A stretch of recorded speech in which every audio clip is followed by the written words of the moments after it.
Good afternoon mga bro. Matay sa mga alaga natin. Kalat sila oh. Dalawa ata yung naging anak ng ano. Yun sila oh. Oh, yun nga. Parang dalawa. Bagong anak nitong ating breeder. Tawagin natin, pakainin natin. Para makita natin yung dalawa nga talaga. Yung breeder natin eh. Yun.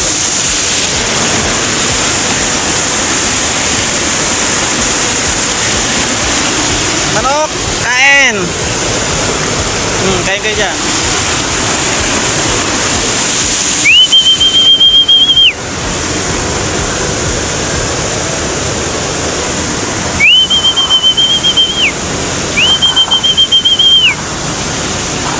Ay bumaba. Parang mga busog.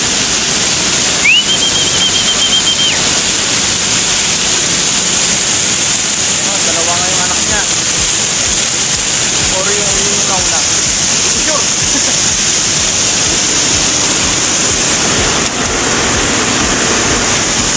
Sa dami kasi nga nila, hindi na natin napansin. Oh, ito yung magpares. Oh, yung ano. Pero yun, ano yun? Bihag yung isa yung pichon. Dalawa pala dyan, yung bihag.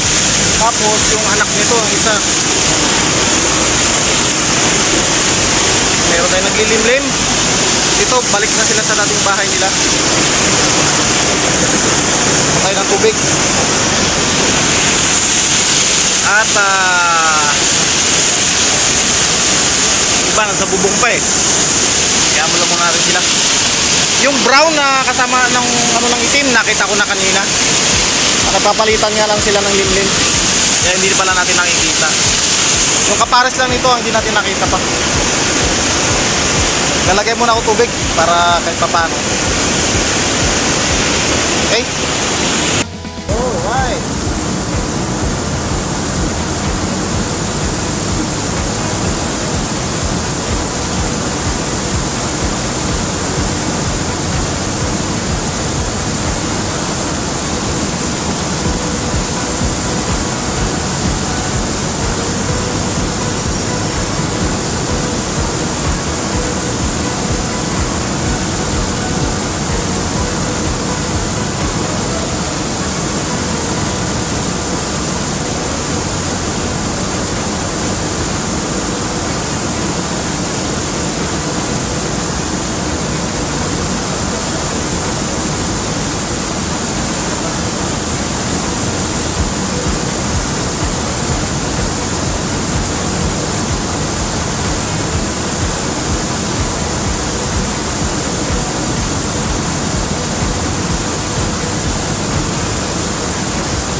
yun mga bro. Wala sila rito, nasa bubungan pa lahat. Tapos yung araw na ako nagpapakain na hindi na mababa yung mga alaga natin. Yung bubungan, ayun oh. Katambay. Ito, mga busog. Talaga naman. Kaya nag-iiwan lang ako ng kunting pagkain nila. Kasi napakain din naman sila rin sa baba ng mga babae. Nga lang, hindi natin nakikita kung lahat sila na lang. May nawawala ba o ano. Binibilang ba. Kasi nga, hindi natin nakikita. Napakain dito sa baba. Siguro maaga sila pinapakain doon. Kaya mga busog, sa gantong oras. Yung nandito lang, yung umuwi dito, yan, hindi nakatambay. Ano po pa rin mga bihag natin sa taas tayo. Yung mga walis na. At yung breeder natin, bumalik na dyan sa dati nilang nilusugan. Okay. So, hanggang dito na lang muna. Ingat-ingat na lang lahat. Na-agat ko sa. Bye.